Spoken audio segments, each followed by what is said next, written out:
if you have brain, if you have heart, you can make everything possible. From my understanding, brain is the place where you hold the knowledge, education, training.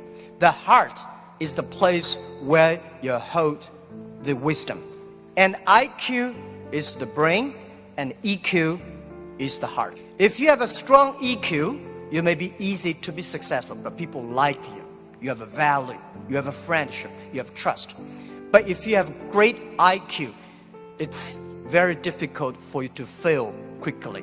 A lot of people easy to get success, but losing very quickly. That's because they don't have enough IQ. When IQ and EQ connected, that means when brain and heart connected, that is the knowledge and wisdom connected, that is called innovation. And I believe that if you want to be successful, you should have the good EQ. If you don't want to fail quickly, you should have IQ. But if you want to be respected, you should have LQ, the Q of love. The most precious resource in the world is not oil, it's not gas, it's the human brains. Most of innovations, not because they want to, because they were forced to. Israel, there's no water, no oil, no resources. And most people innovate for success. And I find Israel people innovate for survive. People say, Jack, you are amazing. How could you make such a huge investment in 9 years ago to develop cloud computing?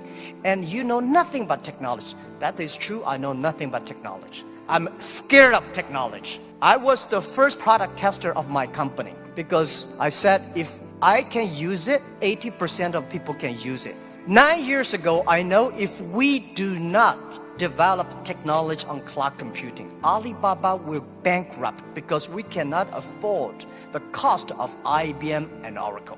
The cost of using this IT too expensive for us. So we have to innovate. We have to design a technology that is simple enough. If we can use that technology simple and cost effective, not only for Alibaba, it's also going to support millions of small business. We were forced. And the other thing is that, we have 11/11. November 11 is the largest shopping day of China. Last year, for the first minute of November 11, we had 80 million people came in first and second. With that good technology, our company will bankrupt immediately. We sold more than $24 billion last year for one day. This year, we don't know how much we will sell for one night. It's the technology behind it. So we were forced to do that. And today, a lot of people say, young people have no opportunities. I think that thing I've heard for 40 years. When I was young, I hate Bill Gates because I think Microsoft take all the opportunity. IBM, Oracle, they take all the opportunity. But later I found, when people start to complain, that is the opportunity. Most people keep on complaining. If you can solve the complaining, if you solve the problems, and that is the opportunity. Innovation is the way to solve anxiety, worries, unsatisfaction. Innovation is for happier life. We believe through the innovation, you can grasp the opportunity for success. The first technology revolution released the physical power of human beings. The second technology revolution released the distance. And this is the third technology revolution, release the human brains. We never satisfied with today. And the way to change yourself, to embrace this challenge is called innovation. And I would like to say, who are those kind of innovative people? Who are these kind of people? I would say those innovators, they look like crazy, stupid, lazy, and even liars. When we started Alibaba, I tell the story about I went to Silicon Valley raising fund. I talked to over 30 venture capitalists. They say, crazy. Alibaba, stupid, crazy name. And e-commerce in China won't work because China has no internet, China has a censorship, no credit card, no deliver, nothing else. So they think it's impossible to make. They think, Jack, you're coming here to tell a lie. But we believe China has the future. We believe internet is going to change the China. And at that time, e-commerce in American style is only supported big companies. We believe small business. And people say, small business, they don't make money. How could you make money from them? They're right. We say, if small business in America, e-commerce for big companies, helping big company to cut the cost. We think helping small companies not to teach them how to cut the cost because they know better than you do. You should help them how to make the money. And washing machine. A lot of things are designed for lazy people. People don't want to wash, they have a washing machine.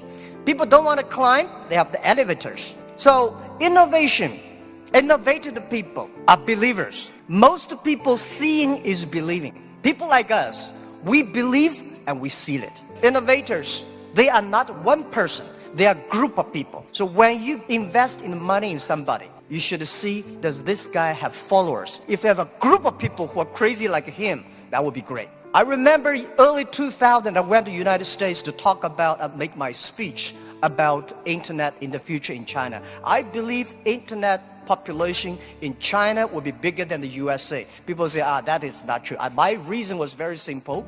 China have 1.4 billion people. USA have only 300 million people. Make everybody online, 300 million, right? So China has a huge potential for that. One of the guys said, Jack, what you're talking about, internet companies should have values and mission, that is crazy.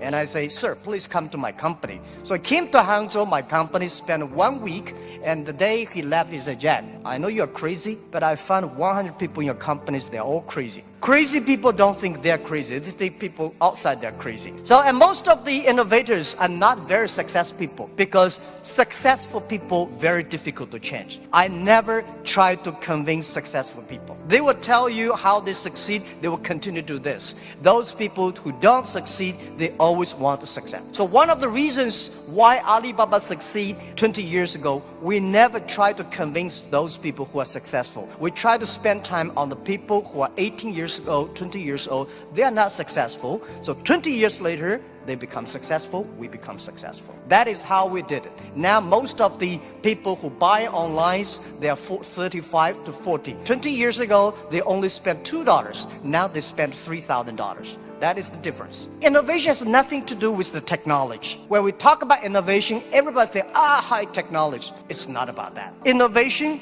everybody can do it. Those people who do not know anything like technology, like me, we can find those people, rely on these people, try those people who have the technology. In our site, our Alibaba site, there's one guy selling shoes 48 inches only. And I say, how can this guy sell shoes for 48 inches?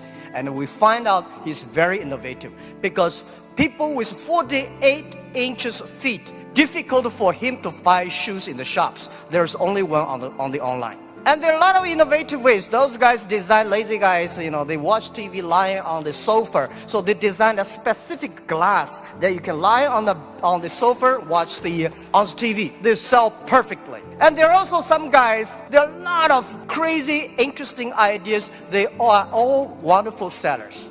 And most of the innovations today are only talk. Innovation, they think it's an idea. Entrepreneurs make the innovation reality. So we have to share, a real entrepreneur have to believe in the future, have to suffer, have to be ready for the terrible lives in the future. So I believe everybody has the ability of innovation, but you just don't spend the time to discover that. And I think the best investment for tomorrow is education. In the past 20 years, we make people like machines. Next 20 years, we will make machine like people. You like it, don't like it. We have to change ourselves. This thing is coming. What we should do to change our education systems, to teach our kids they can do the things the machine cannot do. It's the entrepreneurships that make ideas reality. In 1860s, when UK had first the cars came in, automobile coming, they destroyed a lot of jobs of these horsemen. Horsemen at that time are the main jobs of the society. These are white-collar people. They went to the government, pushed the government, say, you should stop these cars because they're going to kill people on the road, it's going to destroy the jobs. So the government passed a law called Red Flag Bill. They do not allow any car drive faster than 7 miles per hour. And they should always follow behind the horses. People start to worry. Artificial intelligence, robots, jobs. But don't worry about it. Human beings are much smarter than machines. Machine can never control because machine only have chips. Human beings have the hearts. And I want to say, don't worry about the future. Young people, don't worry about the future. And don't worry about the size of the machine. I think small business don't worry about, because small business believe small is powerful, small is beautiful. Using innovation, small business can compete anybody in the world. Today is just the beginning, but anything, remember, this is my philosophy of life the past 20 years. Today is difficult. Tomorrow is much more difficult, but day after tomorrow is beautiful. Most people die tomorrow evening.